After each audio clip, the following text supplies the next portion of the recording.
दिनै आं नोंथांमोननो विकृत स्वरनि सोमोन्दै खोन्थागोन।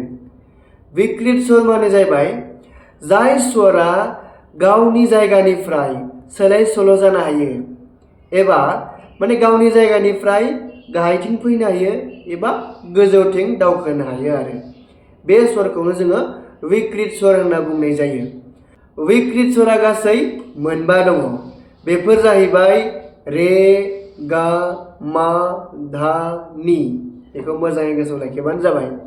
बिनिफ्राय दायो विकृत स्वरखौबो मोननै बाहागोआव राननाय जादों।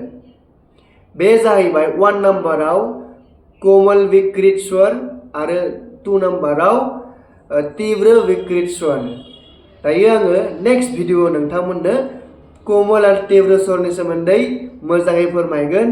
स' आसा खालामो नोंथांमोना बे विकृत स्वरनि सोमोन्दै मोजाङै बुजि मोनबाय।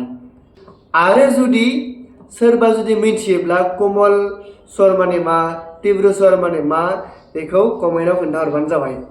Thank you.